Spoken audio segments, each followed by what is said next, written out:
Hello friends, welcome to a new video.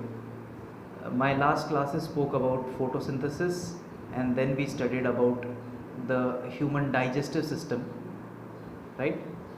In our today's class, we are going to study about respiration. ये respiration शब्द we have misunderstood many times. हमने respiration का definition क्या समझा, क्या होता है respiration? अगर मैं आपसे पूछूं respiration क्या होता है, सीधे ही आप जवाब देंगे सांस अंदर लेना, सांस बाहर छोड़ना, लेकिन वो respiration नहीं होता. Okay, let's see the definition. Respiration is a chemical process in which oxidation of glucose occurs. Glucose का ऑक्सीडेशन हो रहा है, और क्यों हो रहा है? ग्लूकोज का ऑक्सीडेशन एनर्जी प्रोड्यूस करने के लिए हो रहा है. Okay, so this is the process in which glucose is oxidised. Why? To produce energy, और एनर्जी के साथ साथ बाय प्रोडक्ट्स भी प्रोड्यूस होते हैं. फाइन, समझ लिया आपने. सांस अंदर लेना और सांस बाहर छोड़ना is breathing, whereas respiration occurs inside each cell of your body, inside the mitochondria. और यहाँ पर केमिकल प्रोसेस हो रहा है. केमिकल प्रोसेस किस प्रकार का? Glucose is being oxidised to many things. Why? So that we can get energy. Okay, what is the meaning of oxidation? याद है कुछ टाइम पहले फोटोसिंथेसिस समझाते वक्त मैंने रिडक्शन बताया था. ओके, तो ये चीज़ आप क्लियरली सुन लीजिए. ऑक्सीडेशन और रिडक्शन क्या होता है? लियोजर, आप इसको याद रखिएगा, LEOGER, LEOGER. Loss of electrons oxidation, gain of electrons reduction. Okay, तो ये chemical oxidation and reduction. Loss of electrons oxidation, gain of electrons reduction. Photosynthesis में गेन ऑफ इलेक्ट्रॉन्स हुआ था, तो रिडक्शन हुआ था कार्बन डाइऑक्साइड का. जब पानी स्प्लिट हुआ था, पानी को फोटोलिसिस, जो मैंने आपको प्रोसेस बताई थी, पानी को तोड़ने की ज़रूरत क्यों है? ताकि हाइड्रोजन आयंस मिले और इलेक्ट्रॉन्स मिले. उस इलेक्ट्रॉन से कार्बन डाइऑक्साइड रिड्यूस होगा. यहाँ पर लॉस ऑफ इलेक्ट्रॉन्स हो रहा है, ग्लूकोज में से इलेक्ट्रॉन्स निकल रहे हैं, so it causes oxidation of glucose. Why this glucose is oxidized? Glucose is oxidized to produce energy. Energy अलग अलग प्रकार की होती है. हमारे शरीर में in a living system energy is in the form of ATP. Okay, in any living system energy is in the form of ATP molecules, adenosine triphosphate. इसलिए हम उसको energy currency of the cell भी कहते हैं. 9th class में आपने पढ़ा है. Energy currency of the cell is ATP. और ATP बनता किस में है, किस प्रोसेस में बनता है? रेस्पिरेशन में बनता है. यहाँ पर ATP का स्ट्रक्चर दिया हुआ है. स्ट्रक्चर आपके 10th क्लास के लिए इम्पॉर्टेंट नहीं है, मैंने बस आपको समझाने के लिए, ताकि आपको ATP समझ में आ जाए, बस इसलिए मैंने ये स्ट्रक्चर दिया है. बाकी इसको लर्न करने की आवश्यकता नहीं है. एडिनोसिन ट्राइफॉस्फेट में 3 फॉस्फेट ग्रुप्स होते हैं. उस 3 फॉस्फेट में से जो टर्मिनल फॉस्फेट होता है, टर्मिनल मतलब आखिरी फॉस्फेट, जो आखिरी फॉस्फेट होता है उसको पकड़ के रखने वाले बॉन्ड में एनर्जी स्टोर होती है. तो एनर्जी कहाँ है? पूरे ATP में नहीं है. Energy is stored in the terminal bond of the phosphate. और कितनी energy? 30.5 kilo joules per mole of energy. Okay, यदि 1 मोल ऑफ ATP को हम हाइड्रोलाइज करेंगे तो आपको एनर्जी कितनी मिलेगी? 30.5 किलो जूल्स. ATP बनता कैसे है? रेस्पिरेशन में ATP बनेगा कैसे? थोड़ा आप उस पर देखिए. This ATP is formed inside a cell, mostly inside mitochondria. But inside a cell बहुत सारे केमिकल्स पड़े हुए हैं सेल के अंदर. बहुत सारे केमिकल्स पड़े हैं. उनमें से एक केमिकल है ADP, एडिनोसिन डाइफॉस्फेट. उसके पास 2 ही फॉस्फेट हैं. तो ADP के पास 2 फॉस्फेट है, अगर उसमें एक फॉस्फेट और जुड़ जाए तो वो ATP बन जाएगा, ट्राइफॉस्फेट, 3 फॉस्फेट बन जाएगा। लेकिन वो एक फॉस्फेट जोड़ने के लिए एनर्जी चाहिए। वो एनर्जी कहाँ से आता है? Respiration of food. रेस्पिरेशन मतलब ऑक्सीडेशन ऑफ ग्लूकोज। जब ग्लूकोज का ऑक्सीडेशन होगा, एनर्जी प्रोड्यूस होगी, उस एनर्जी की मदद से ADP एक फॉस्फेट को जोड़ सकता है, और ADP में एक फॉस्फेट जुड़ जाए तो ATP बन जाएगा। तो ATP is energy currency of the cell. ATP बन गया है। अब जब भी सेल को एनर्जी चाहिए, वो ATP में से फॉस्फेट, टर्मिनल फॉस्फेट, आखिरी फॉस्फेट तोड़ दो, और उसके तोड़ने से जो एनर्जी रिलीज होगी, that can be used for cellular process, that is ATP. And where is this ATP formed? This ATP is formed in the mitochondria of every cell. ATP बनाना है तो आपको ATP बनाने वाला एंजाइम चाहिए। ये ATP बनाने वाला एंजाइम कहाँ है और क्या है? ओके, सो आपने ये स्ट्रक्चर माइटोकॉन्ड्रिया का देखा होगा 9th में। इसमें क्रिस्टे देखिए, the finger like projections inside mitochondria. अब इन क्रिस्टे के ऊपर ये गोल गोल से सब्सटेंसेस जो हैं, that is the enzyme ATPase. The ATPase enzyme is the enzyme that produces ATP from ADP. Adenosine triphosphate बनाता है एडिनोसिन डाइफॉस्फेट को यूज करके, उसमें एक फॉस्फेट जोड़ के। Is that clear? ATP should be very clear, that is the energy currency of the cell. Now respiration, again what is respiration? Oxidation of glucose. Now this oxidation of glucose can occur in 2 different steps. 2 अलग अलग type से oxidation हो सकता है। Oxygen की presence में oxidation हो सकता है, और ऑक्सीजन के बिना भी ऑक्सीडेशन हो सकता है। ओके, अगर ग्लूकोज का ऑक्सीडेशन ऑक्सीजन की प्रेजेंस में होगा तो हम उसको एरोबिक रेस्पिरेशन कहेंगे, और अगर ग्लूकोज का ऑक्सीडेशन विदाउट ऑक्सीजन होता है तो उसको हम एनएरोबिक रेस्पिरेशन कहेंगे। Okay, when glucose is oxidized in the presence of oxygen, it is aerobic respiration. When glucose is oxidized in the absence of oxygen, it is known as anaerobic respiration. उन दोनों की reactions मैंने दिया हुआ है। Now, in aerobic respiration, a large amount of energy is produced from one glucose molecule. एक glucose molecule से 36 ATPs बनती हैं।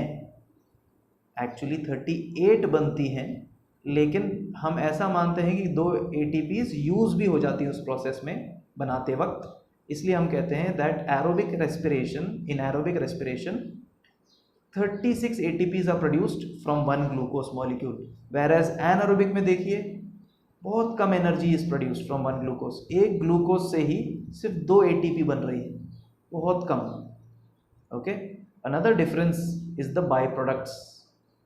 बाय प्रोडक्ट मतलब ऐसे प्रोडक्ट्स जो उस प्रोसेस में वेस्ट की तरह प्रोड्यूस हो रहे हैं। इस एरोबिक रेस्पिरेशन में बाय प्रोडक्ट क्या है? Carbon dioxide and water. और एनएरोबिक में बाय प्रोडक्ट्स क्या है? Carbon dioxide and ethanol.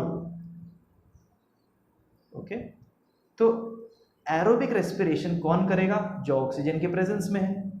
Terrestrial organisms and aquatic organisms, that means all animals and plants are doing aerobic respiration.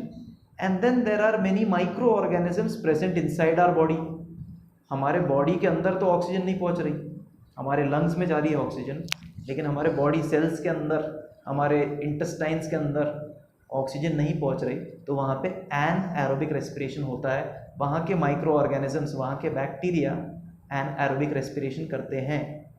And then there is yeast also. Yeast alcohol बनाने के काम आती है, bread बनाने की भी काम आती है, लेकिन वही ईस्ट एनारोबिक रेस्पिरेशन भी करता है। Fine, I am sure you this should be very clear in your head, difference between aerobic and anaerobic respiration. Aerobic occurs in the presence of oxygen, oxygen के प्रेजेंस में, oxygen के उपस्थिति में aerobic respiration होता है। And when there is no oxygen that is called anaerobic respiration.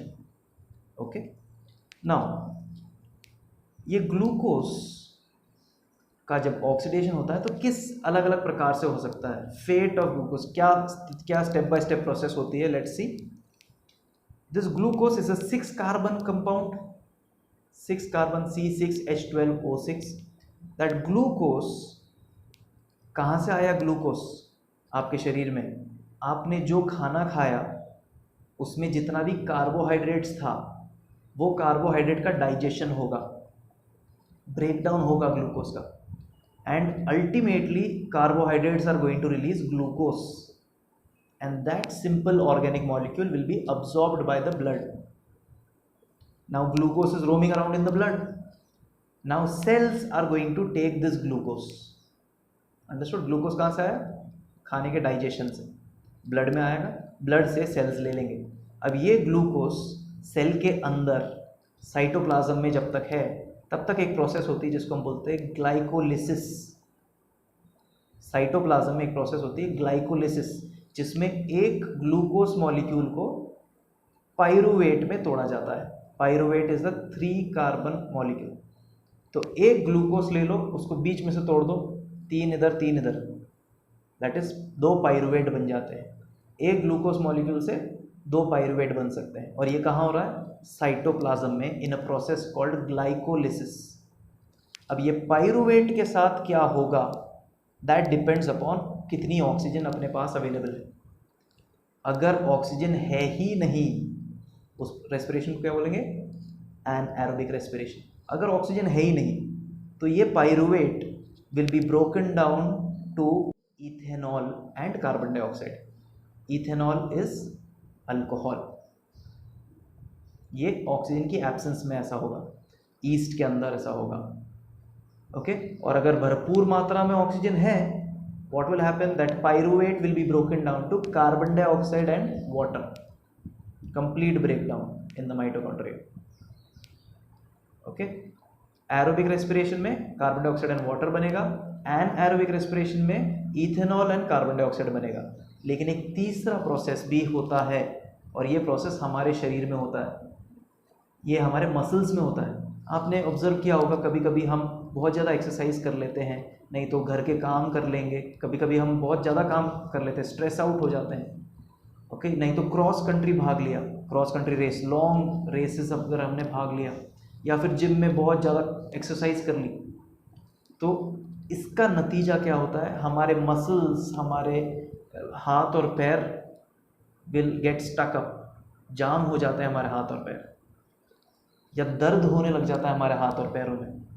Reason for this is when we are doing heavy exercise, when we are doing strenuous exercise, that time जो oxygen हम breathe in और breathe out कर रहे हैं, that is insufficient। तो oxygen की कमी होने लग जाती है। ऑक्सीजन है लेकिन ज़रूरत से कम। तो इनसफिशिएंट सप्लाई ऑफ ऑक्सीजन जब हो रही हो हमारे शरीर में, हमारे मसल्स में, देन ना एरोबिक रेस्पिरेशन होता है ना एनारोबिक रेस्पिरेशन होता है। ये पार्शियल एनारोबिक कंडीशन होती है, और इसमें lactic acid and energy is produced. Lactic acid is a 3 carbon compound. Lactic acid is produced inside the muscles, and lactic acid is not liquid, it is not gas, it is solid crystals। ये solid crystals हमारे muscles fibre के बीच में जाकर अटक जाते हैं, जिसके कारण we can't move our hand. That is why हमारे हाथ पैर में दर्द हो जाता है या फिर हाथ पैर जाम हो जाते हैं।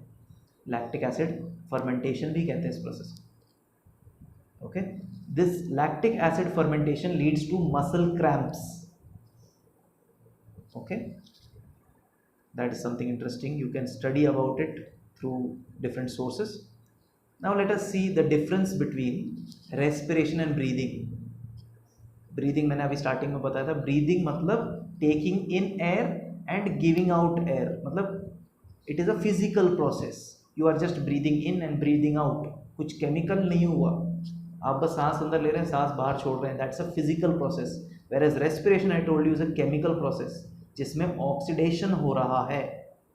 तो respiration is a chemical process, breathing is a physical process, the first difference. Okay, ATPs या energy is produced in respiration, ATP is produced in respiration, whereas in breathing ATP is consumed, क्योंकि आपको अपने muscles चलाने पड़ रहे हैं, muscles चलाने के लिए एनर्जी चाहिए, एनर्जी के लिए एनर्जी ATP खर्च हो रही है। तो ब्रीदिंग में ATP खर्च होती है, energy is consumed, whereas in respiration ATPs are produced, ATPs are formed। Okay, that's the difference. Then where does respiration take place? Respiration occurs inside the cells and breathing occurs outside the cells। जैसे हम में lungs हैं, fish में gills हैं, plants में stomata है, stomata के through air आएगा जाएगा। तो एनीवेज कहीं भी हो, it is outside the cell. तो breathing occurs outside the cell, respiration happens inside the cell. Okay, then there is enzymes are involved in respiration, lot of enzymes, especially ATPase, and then in breathing no enzymes are used, only muscle movements are used। this is the difference between respiration and breathing। so when somebody asks you what is respiration, don't say taking in air and giving out air, that is breathing, it is a physical process। respiration is a process that occurs inside your body। is that clear? Let's see how different organisms take in these gases inside the body and take out those gases out। Okay, how does gaseous exchange take place in different organisms? Let's take a look. In simple organisms like amoeba or even the earthworm, gaseous exchange takes place through the general body surface। gaseous exchange will take place from the general body surface। उनके त्वचा में से या body का surface जो है उसी में से डिफ्यूजन होने लगेगा। ऑक्सीजन बाहर ज़्यादा है तो from higher concentration to lower concentration diffusion होगा। कार्बन डाइऑक्साइड शरीर के अंदर बन रहा है रेस्पिरेशन के थ्रू, तो high concentration to low concentration बाहर निकल जाएगा, डिफ्यूजन होगा। तो diffusion occurs in amoeba and earthworm, diffusion through their general body surface, that is the respiratory organ for earthworm and amoeba and microorganisms। they don't have nose, they don't have lungs, they don't have gills, उनके पास simple system है respiration का, gaseous exchange का, their general body surface। okay, इनसे complicated organisms like cockroach, cockroach also does not have nose।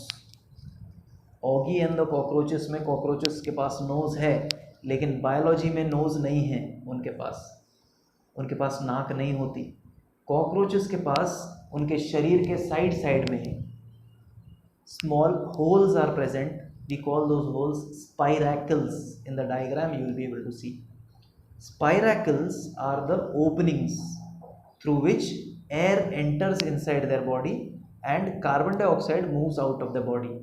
and this air enters not in lungs but in some special chambers called trachea या tracheal trunk या tracheal tubes।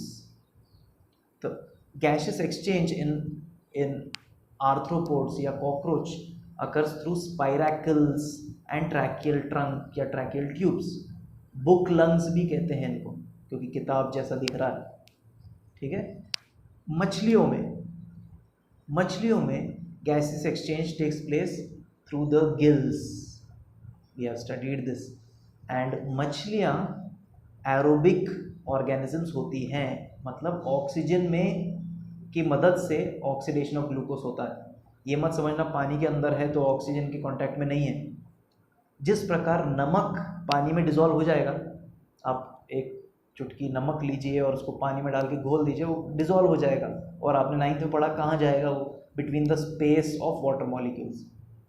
Same way oxygen from the air और any gas for that matter, oxygen ज़्यादा amount में है तो oxygen from air gets dissolved in the water where between the spaces of water molecules oxygen gets dissolved in water, and this dissolved oxygen is used by fish।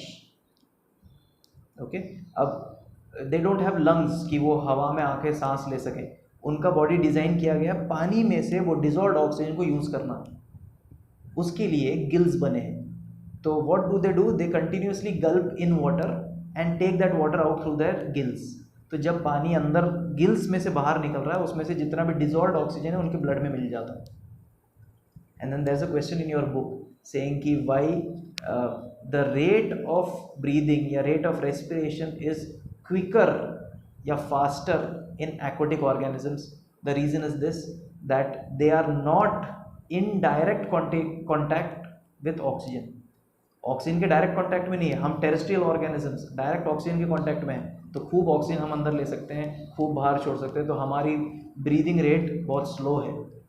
मछलियों में या aquatic organisms में ये rate बहुत speed में है, क्योंकि वो डायरेक्ट कांटेक्ट में नहीं है ऑक्सीजन के, उनको डिपेंड करना पड़ता है डिजॉल्व ऑक्सीजन पे जो कि कम है, तो उनकी ब्रीदिंग रेट ऑटोमेटिकली हाई रहती है। Okay, that is aquatic organisms.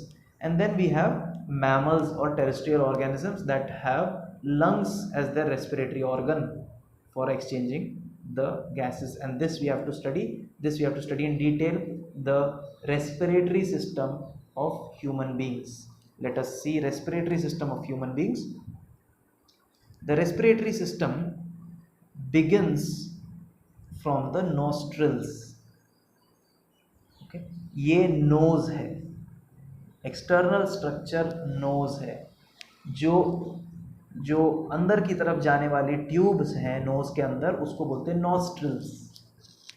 This is the opening of the respiratory system, so from where air can be inhaled, तो air enters through the nostrils. अब एयर में कचरा भी है, डस्ट पार्टिकल्स होगा, pollen grains होगा, कॉटन फाइबर होगा, बहुत सारी चीज़ें, माइक्रो ऑर्गेनिजम्स भी होंगे। तो ये एयर अगर अंदर गई, हम अंदर इन्फेक्शन हो जाएगा, तो उसके लिए हमारा बचाव भी दिया हुआ है नॉस्ट्रल्स में। Nostrils have nasal hair, there is hair present inside the nostrils. This nasal hair helps to filter out dust particles and larger particles like pollen grains, cotton fibres etcetera, ये सब छन जाता है आपके नेजल हेयर से। तो nasal hair एक mash जैसा, छलनी जैसा स्ट्रक्चर बनाएगा अंदर, जिसमें से जब हवा पास होगी सारा सॉलिड पार्टिकल्स रुक जाएगा। Okay, then the nostrils also have mucus, a sticky substance, चिपचिपा सा substance present inside the nose. Why is that sticky substance there?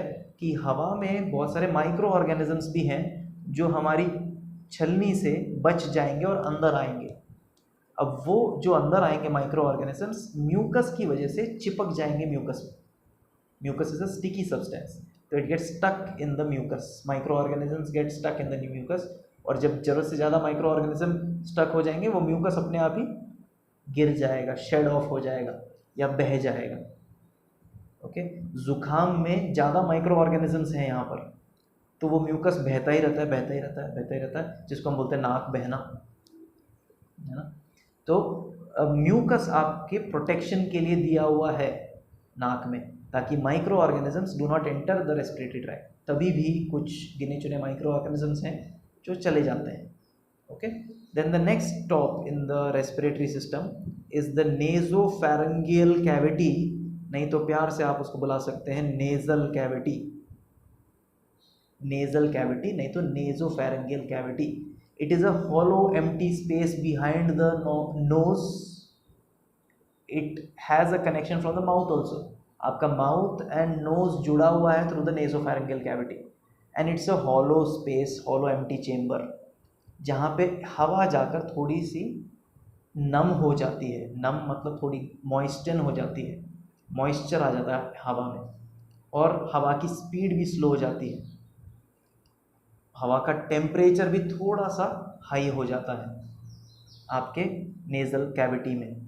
ये तीनों चीज़, हवा का स्पीड स्लो हो जाना, हवा का मॉइस्चर हो जाना, और साथ में हवा का टेम्परेचर थोड़ा सा राइज हो जाना, तीनों चीज़ ज़रूरी है for good diffusion inside the lungs. तो हवा को लंग्स में डिफ्यूज़ होना है, इस वजह से ये तीनों चीज़ होती है आपके नेज़ल कैविटी में। आगे देखते हैं, next part of your respiratory tract is the pharynx. Pharynx, pharynx होता है आपके गले में। It is a junction between the food pipe and the wind pipe.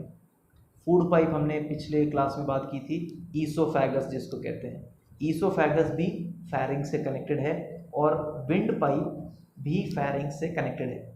ये उठाव जो है वो फेरिंग्स है, क्योंकि यहाँ पे दो पाइप आके मिल रही है तो इसलिए थोड़ा चौड़ा हिस्सा है, तो ये थोड़ा बाहर निकलता है, the pharynx. Okay, this pharynx is made up of cartilage. Cartilage is soft bone, ताकि वो दबे नहीं, दबे भी तो वापस अपना शेप मेंटेन कर ले, फेरिंग्स। ओके, अब इसमें खाना भी जा रहा है, इसमें सांस भी जा रही है। It's a common opening for both the pipes. तो क्या होगा अगर पानी अंदर चला जाए रेस्पिरेटरी ट्रैक में, आपका दम घुट जाएगा। खाना अंदर चला जाए आपको इरिटेशन होगा। तो इस वजह से you have a separate part in the pharynx. On the top of pharynx there is a small lid called epiglottis. epiglottis एक ढक्कन की तरह है pharynx के ऊपर, विंड पाइप के ऊपर एक ढक्कन की तरह, एक लिड की तरह epiglottis. whenever we swallow, जब भी हम निगलते हैं ये ढक्कन बंद हो जाता है। ओके, ढक्कन बंद होने से कभी भी हम निगलते हैं, पानी निगले या खाना निकले, वो कभी भी विंड पाइप में नहीं जाता, because epiglottis closes. Try, you can't breathe and swallow at the same time. You can try it at right now. Try to breathe in and swallow at the same time, नहीं होगा आपसे, है ना। Epiglottis बंद हो जाता है जब भी आप स्वॉलो करते हैं। When ever you swallow, epiglottis will close the wind pipe and water and food cannot go inside the windpipe. That is why many elders will tell you not to talk, not to laugh while eating food. When you talk or laugh, you need to produce air. और खाना खाते वक्त आप निगल भी रहे हैं, तो निगलते समय अगर एयर पास हुई, एपिग्लोटिस थोड़ा सा खुला हुआ रह गया, तो खाना या droplets of water can enter the wind pipe and this will cause severe coughing and might be vomiting also. So better next time when you are eating, don't laugh. Before eating you laugh, after eating you laugh, but while swallowing, while chewing, do not speak or laugh. Safety tip for you. Moving on, the trachea, pronounce इसको करते हैं as trachea. Trachea is the wind pipe. Trachea is the wind pipe. It is a short pipe from the pharynx to the lungs. Trachea एक ही pipe है आपकी जो हवा को lungs में ले जाती है, main pipe, major pipe trachea. अब ये ट्रैकिया में जब हवा पास होती है, वो ट्रैकिया कहीं गलती से दबा ना रह जाए, बंद ना हो जाए, और बंद हो गया तो आप चोक हो जाओगे, हवा अंदर नहीं जाएगी। तो हवा अंदर भेजने के लिए ट्रैकिया को हमेशा खुला रहना पड़ेगा, और खुले रहने के लिए ट्रैकिया के आसपास रिंग्स होती हैं। Rings, these rings are made up of cartilage, cartilaginous rings. Okay, और सी शेप की रिंग्स होती हैं। तो ये रिंग्स आपके ट्रैकिया पे अलग अलग जगह पे फिक्स्ड है, so that your trachea doesn't collapse. Your trachea will never collapse because it has a number of cartilaginous rings around it. Fine. Next junction in our respiratory system is the lungs. Lungs कहाँ है? You have a chest cavity. Biology में chest cavity को बोलते हैं thoracic cavity. कहाँ है ये thoracic cavity? आपकी रिब केज के अंदर. Your ribs form a cavity. उसके अंदर है lungs. और ये लंग्स क्या है? लंग्स के अंदर बहुत सारी चीज़ें हैं। क्या है अभी हम देखेंगे। तो basic organ for respiration is lungs for human beings, for any mammal and bird. Birds and mammals have lungs for respiration and many other animals also have lungs for respiration. ये लंग्स क्या है देखते हैं. Lungs के अंदर ये हमारा wind को जाना है, हम जो एयर हम लोग अंदर ले रहे हैं वो लंग्स के अंदर जाएगा. वो ट्रैकिया जो एयर लेके आ रहा है वो डिस्ट्रीब्यूट हो जाती है into 2 different branches called bronchi. Bronchi are two branches that that are formed by dividing of trachea. वो ट्रैकिया एक पाइप है, एक पाइप आगे आके जब दो में टूट जाएगी, वो दो ब्रांचेस को बोलते हैं ब्रोंकिया, ब्रोंकाई. एक ब्रांच को बोलेंगे ब्रोंकस. दो ब्रांच है तो इसलिए हम उसको बोलते हैं ब्रोंकाई. ओके, देखते हैं. हर एक ब्रोंकाई आगे जाके आपको दिख रही है छोटे छोटे ब्रांचेस में टूट रही है, छोटे छोटे और ब्रांचेस, और उन ब्रांचेस से और ब्रांचेस करते करते पूरे लंग्स में फैल रहा है ये ट्यूब. इन छोटी छोटी ट्यूब्स को बोलते हैं ब्रोंकियोल्स. तो bronchioles are a network of tubes that help in distribution of air throughout the lungs. Trachea is the windpipe. It brings air inside the thoracic cavity. Bronchi will divide this air so that air can go into right lung and left lung. And bronchioles distribute this air throughout the lungs so that पूरे lungs में बराबर air जाए. Okay? देखिए, lungs के नीचे एक muscle होती है जिसको हम बोलते हैं डायफ्राम. प्रोनाउंस इसको करते हैं as diaphragm. This diaphragm is a dome shaped muscle है. ठीक है, ध्यान रखिएगा, मसल है. मसल का काम है मूवमेंट. तो आपके चेस्ट कैविटी के नीचे there is a muscle, dome shaped muscle, that helps in breathing. It helps in pulling air. We will cover it in the next slide, in coming slides. Okay, diaphragm is the muscle that helps in pulling air inside the lungs. And then the respiratory tract ends with alveoli. Singular है alveolus, plural है alveoli. क्योंकि बहुत सारे हैं आपके lungs के अंदर, तो इसलिए हम alveoli कहते हैं. Alveoli are the functional units of lungs. Lungs are made up of numerous alveoli. क्या होते हैं alveoli? छोटे छोटे air pockets हैं. Every bronchiole will end with an alveoli. What is an alveoli? See in the next slide. Alveoli, they are the end points of our respiratory tract. They are the end points of our respiratory tract, and they are the actual sites for gaseous exchange. They are the real sites जहाँ gas exchange हो रही है. क्या है alveoli? वापस से, alveoli are end points of the bronchioles, end point of the respiratory tract. They are sac like structures, small sac like structures, जहाँ पे गैसियस एक्सचेंज होता है, गैस एक्सचेंज होती है. कौन सी गैसेस एक्सचेंज हो रही हैं? Let's see in a slide. How या what are these gases that are exchanged? Now here in the diagram you can see one alveolus.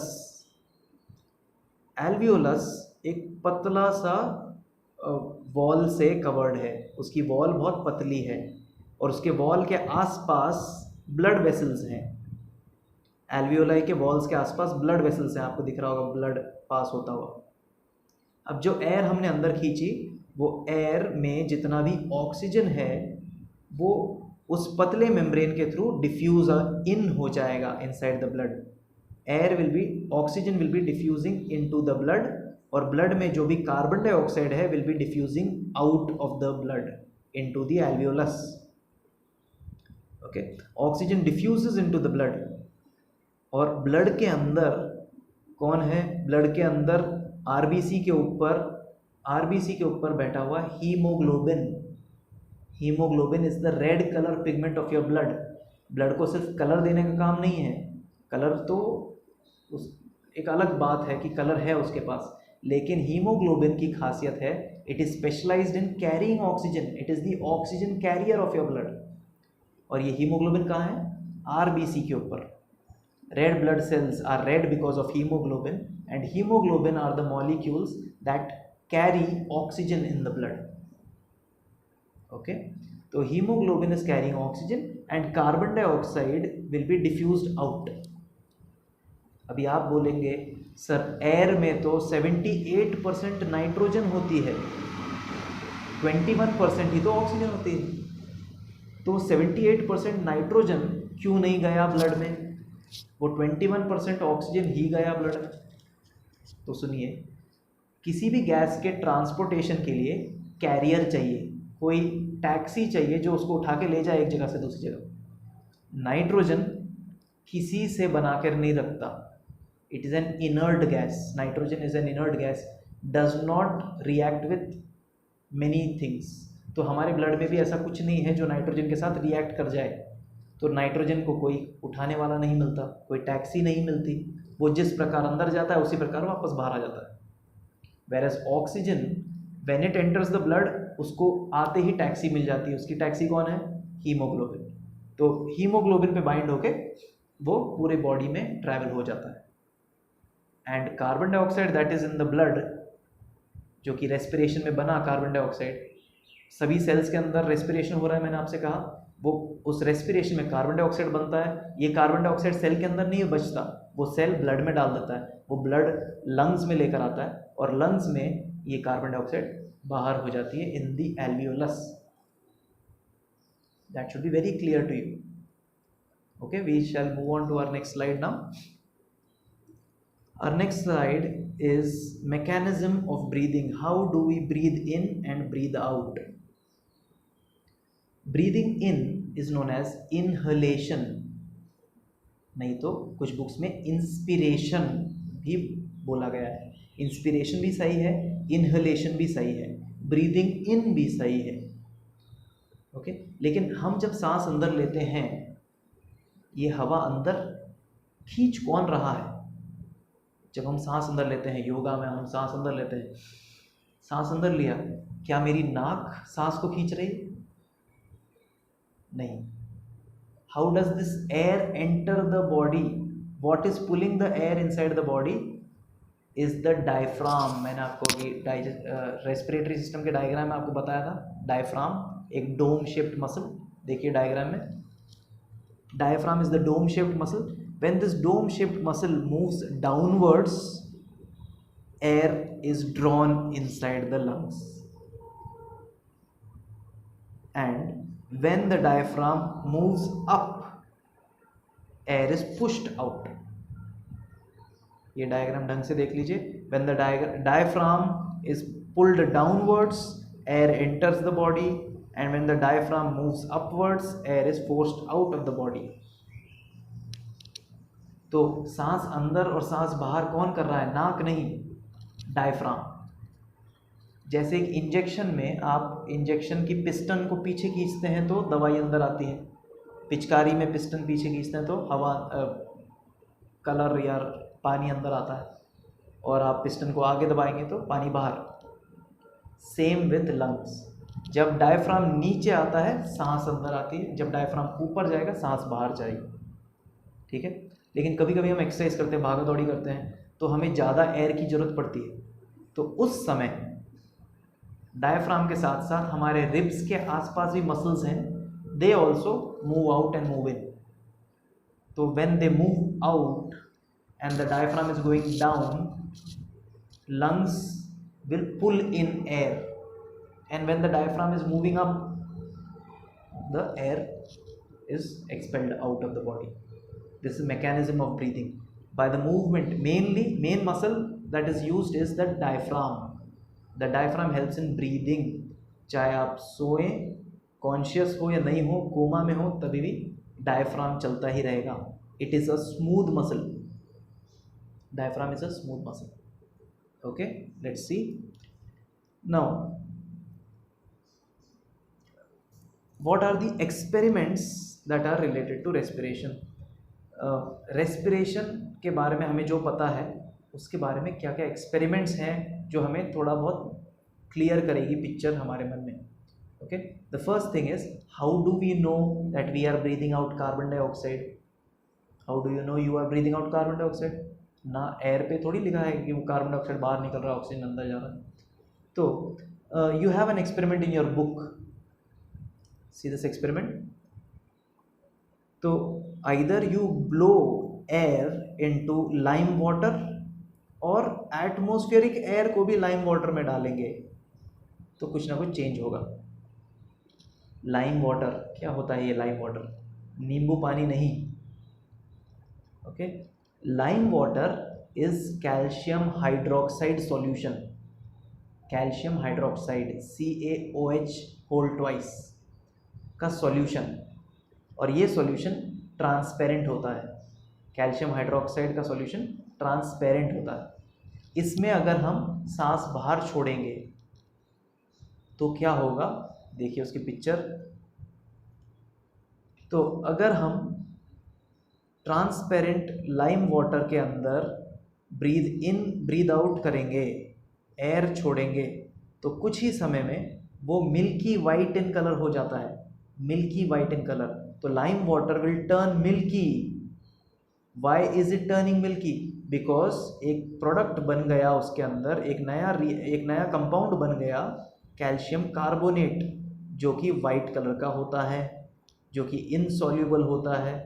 तो ये रिएक्शन भी देख लीजिए कि कैल्शियम हाइड्रोक्साइड जो कि लाइम वाटर है, कैल्शियम हाइड्रोक्साइड जब कार्बन डाइऑक्साइड के कांटेक्ट में आता है उसमें कैल्शियम कार्बोनेट बन जाता है जो कि वाइट कलर है।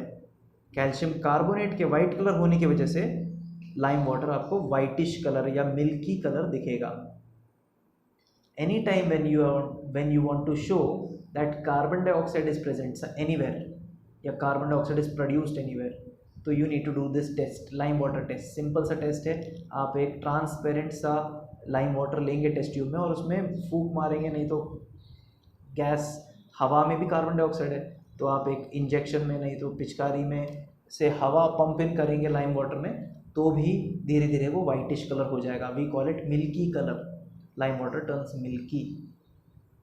Is that clear? Now I again want to confirm, why do organisms do respiration? For energy. Remember, respiration is done to obtain energy, ATP. Now tell me, only animals require energy? Do plants also require energy? Sure, if they are living they require energy. So plants also do respiration. Don't think plant does only photosynthesis. Plant does photosynthesis, but along with it also does respiration. How can we prove it? In our next experiment. Just pay attention. Our next experiment is related to plants. Now we have taken germinating seeds, अंकुरित बीज, जिसमें से अंकुर फूट रहे हैं, छोटी छोटी growth होने लग गया। जब आप किसी भी बीज को आप पानी में भिगो के रखेंगे, नहीं तो गीले रुमाल में ढक के रखेंगे, अगली दिन आप देखेंगे उसमें से कुछ सफ़ेद सफ़ेद कलर की चीज़ें बाहर निकल रही हैं। They have started growing. When they are growing they require energy, and if they require energy they have to do respiration. तो that means germinating seeds are doing respiration. लेकिन बीज हैं, फोटोसिंथेसिस करने लायक अभी तक हुए नहीं, क्योंकि फोटोसिंथेसिस कौन करता है? लीफ। इनमें तो लीफ आई नहीं अभी तक, तो ये फोटोसिंथेसिस नहीं कर रहे हैं, ये रेस्पिरेशन कर रहे हैं। रेस्पिरेशन में ऑक्सीजन यूज़ कर रहे हैं, कार्बन डाइऑक्साइड रिलीज़ कर रहे हैं। तो हमने इनको कोनिकल फ्लास्क में लिया, जर्मिनेटिंग सीड्स को कोनिकल फ्लास्क में लेकर उसको टाइट बंद कर दिया रबर कॉर्क से। हवा आने जाने का सिर्फ एक डिलीवरी ट्यूब दिया है हमने, तो डिलीवरी ट्यूब से हवा आ जा सकती है। देखिए, डिलीवरी ट्यूब से हवा आ जा सकती है, लेकिन डिलीवरी ट्यूब की एक एंड को हमने पानी में डाल दिया, तो वहाँ से भी हवा नहीं आ सकती। और साथ ही साथ कोनिकल फ्लास्क में हमने एक छोटा सा एक इग्निशन ट्यूब लटका दिया। उस इग्निशन ट्यूब के अंदर क्या है? KOH, potassium hydroxide solution. याद है पोटेशियम हाइड्रोक्साइड सॉल्यूशन? फोटोसिंथेसिस के एक एक्सपेरिमेंट में हमने यूज़ किया था। पोटेशियम हाइड्रोक्साइड KOH करता क्या है? कार्बन डाइऑक्साइड अब्जॉर्ब करता है। अब कार्बन डाइऑक्साइड अब्जॉर्ब करता है, इस कोनिकल फ्लास्क में KOH कार्बन डाइऑक्साइड अब्जॉर्ब कर लेगा। जर्मिनेटिंग सीड्स रेस्पिरेशन कर रहे हैं, वो ऑक्सीजन अब्जॉर्ब कर लेंगे। तो उस कोनिकल फ्लास्क में हवा के अंदर का कार्बन डाइऑक्साइड अब्जॉर्ब हो गया, ऑक्सीजन अब्जॉर्ब हो गया, और कहीं से हवा अंदर आ नहीं सकती। तो अंदर क्या हो जाएगा? एक हल्का सा वैक्यूम क्रिएट हो जाएगा। Let us see germinating seeds are using the oxygen from the air and then they are respiring, और respiration में क्या बन रहा है? Carbon dioxide. और ये कार्बन डाइऑक्साइड को कौन अब्जॉर्ब कर रहा है? ये कार्बन डाइऑक्साइड को KOH अब्जॉर्ब कर रहा है। जिसकी वजह से एक वैक्यूम सा क्रिएट हो गया कोनिकल फ्लास्क में। और इस वैक्यूम को पूरा करने के लिए वाटर में देखिए क्या हो रहा है, वाटर के अंदर से पानी वो डिलीवरी ट्यूब में चढ़ने लग जाता है, ऊपर बढ़ने लग जाता है, because there is vacuum created in the conical flask, a suction is created and water is pulled up in the delivery tube. So this experiment also shows that respiration occurs in plants also. So that is all for the respiration part of your chapter. I have prepared some questions for you so that you can get busy, you can investigate this topic also and get me the answers. Write it down in your notebook. Just go through these questions.